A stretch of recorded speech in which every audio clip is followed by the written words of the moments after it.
जब सरकार गरीब के साथ खड़ी हो तो हर सुबह में जगती है एक नई उम्मीद, एक नया भरोसा। हमने गरीबों के उत्थान के लिए न केवल योजनाएं चलाई, बल्कि यह भी सुनिश्चित किया है कि वे धरातल पर उतरें। अब गरीब परिवारों को अपनी बेटियों की शादी की चिंता नहीं करनी पड़ती है। उन्हें मुख्यमंत्री विवाह सगन योजना के तहत 71,000 रुपए तक सुगन राशि दी जा रही है। गरीब महिलाओं को रसोई के धुएं और महंगाई से राहत देने के लिए हम हर महीने केवल 500 रुपए में गैस सिलेंडर दे रहे हैं।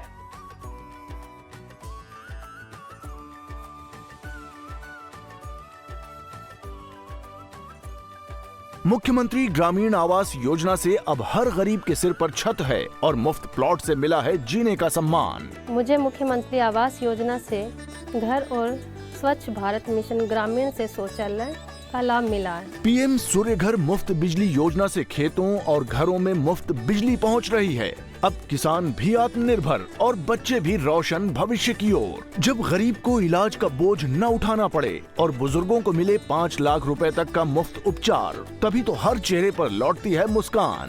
गरीब की खुशहाली ही हरियाणा की असली पहचान है। जब हर चेहरे पर मुस्कान हो, तभी पूरा होता है सशक्त हरियाणा का सपना।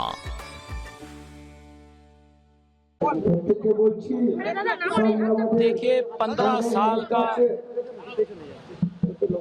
साल का बंगाल की जनता जो कुशासन झेल रही है, इससे पहले कम्युनिस्टों ने और उसके बाद, क्योंकि बंगाल के लोगों ने ये विचार किया था, सोचा था कि कम्युनिस्टों से किस प्रकार से उनसे अपना पिंड छुटकारा किया जाए, और उन्होंने बंगाल में ममता की सरकार बनाई थी। परंतु ममता ने कम्युनिस्ट को भी पीछे छोड़ दिया है। बंगाल को पीछे करने का काम कम्युनिस्ट और बंगाल में ममता की सरकार ने किया है। आज बंगाल में लॉ एंड ऑर्डर की व्यवस्था नहीं है। आज बंगाल में महिलाएं सुरक्षित नहीं है।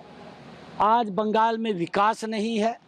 आज बंगाल के अंदर मोदी जी की जो नीतियाँ हैं, वो नीतियाँ यहाँ नहीं है। हमने बताया है, जहाँ डबल इंजन की सरकारें हैं, आदरणीय मोदी जी के नेतृत्व में चल रही हैं।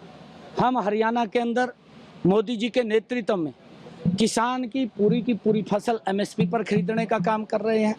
हम लाडो लक्ष्मी योजना 2100 रुपये महिलाओं को देने का काम कर रहे हैं। हम महिलाओं की रसोई में 500 रुपये का गैस का सिलेंडर पहुँचाने का काम हमारी सरकार कर रही है। हमने महिलाओं को सशक्त और मजबूत करने के लिए सेल्फ हेल्प ग्रुप को वहाँ निरंतर मजबूत करने का काम मोदी जी के नेतृत्व में हमारी सरकार कर रही है। आयुष्मान योजना के तहत हमारी सरकार मोदी जी के नेतृत्व में 5 लाख रुपए का अधिकार बहनों को, सब वर्गों को वहाँ दिया जा रहा है।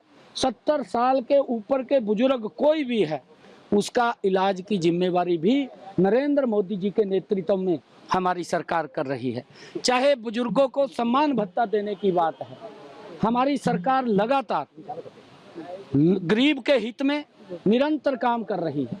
हमारे हरियाणा के अंदर चाहे मोदी जी के नेतृत्व में प्रधानमंत्री आवास योजना के तहत मकान बना करके देने की बात हो, परंतु इन सब योजनाओं को, चाहे शौचालय बनाने की बात हो, महिलाओं को सम्मान देने की बात हो, परंतु यहाँ की जो ममता की सरकार है, उन सब योजनाओं को रोकने का काम कर रही है।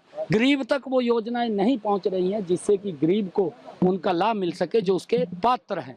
परंतु कौन यहाँ की जो सरकार है, ममता की सरकार, अपने राजनीतिक स्वार्थ के लिए गरीब व्यक्ति को, बंगाल की जनता को और प्रताड़ित करने का काम कर रही है।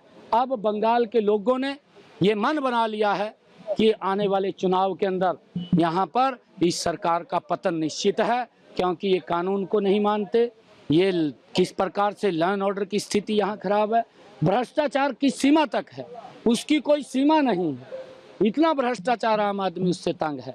यहाँ के मछुआरे, आदरणीय प्रधानमंत्री जी ने मछुआरों के लिए एक मंत्रालय स्पेशल बनाया, परंतु हमारे मछुआरों को कोई यहाँ लाभ नहीं मिल रहा। उसको रोकने का काम ममता सरकार कर रही है। किसानों को कोई लाभ नहीं मिल रहा। साथियों, प्रधानमंत्री जी ने प्रधानमंत्री किसान सम्मान निधि, प्रधानमंत्री फसल बीमा योजना, किसानों को पहुंचाने का काम कर रहे हैं, परंतु यहाँ की सरकार उसे रोकने का काम कर रही है। ये परिवर्तन यात्रा में आज बंगाल के लोगों ने ये मन बना लिया है। मैं आज कलुपी की सरदारी में आया था, इस यात्रा के बीच में, परिवर्तन यात्रा में आज लोग आने वाले समय के अंदर इस सरकार को बाहर का रास्ता दिखाने वाले हैं और मोदी जी के नेतृत्व में एक बंगाल विकसित बंगाल बने, विकासशील बंगाल बने, उसको लेकर के मोदी जी के नेतृत्व में चलने वाले हैं। हरियाणा में जो बंगाली लोग काम पे जाते हैं, कुछ खबर आ रहा है जो बंगला में बात करने के वजह से उनके ऊपर अत्याचार। बंगाल हमारे भाई हैं, एक के साथ भी अत्याचार नहीं हो सकता, एक के साथ भी किसी बंगाल के भाई के ऊपर कोई अत्याचार नहीं हो सकता। हमारी सरकार बंगाल के लोगों से स्नेह और प्यार करती है, किसी प्रकार की कोई हरियाणा के अंदर दिक्कत नहीं है, क्योंकि ये अफवाहें ये ममता सरकार फैला रही है, ये कांग्रेस के लोग फैला रहे हैं। इस प्रकार की अफवाहें, ये झूठ की दुकान इन्होंने खोली हुई है और झूठ फैलाते रहते हैं। किस प्रकार से इन्होंने लोकतंत्र को कुचलने का काम और डॉक्टर भीमराव अंबेडकर जी के उस पवित्र संविधान को कुचलने का काम ये कांग्रेस पार्टी और ममता दीदी मिलकर के कर रहे हैं। आने वाले समय में इनको जवाब देने का काम बंगाल की जनता करेगी। लास्ट क्वेश्चन, वो जो सीएम का जो भतीजा है अभिषेक बनर्जी, वो बोला जो डबल इंजन सरकार है उसी का क्राइम रेट अच्छा ज्यादा है इस राज्य की तरफ। यहाँ तो FIR भी नहीं लिखी जाती इसके शासन में। हमारे जहाँ पर भी डबल इंजन की सरकार मोदी जी के नेतृत्व में चल रही है, वहाँ पर लॉ एंड ऑर्डर, पारदर्शिता, कानून व्यवस्था एकदम स्पष्ट है, किसी को कोई दिक्कत नहीं है। परंतु जिस प्रकार का यहाँ पर हिंसा होती है, ये ममता की सरकार के अंदर, कांग्रेस की सरकार में जिस प्रकार की हिंसाएं होती हैं और लोग मारे जाते हैं, उसका जवाब अब इनको यहाँ की जनता देगी और इनको बाहर का रास्ता दिखाएगी। दादा सिर्फ एक सिंगल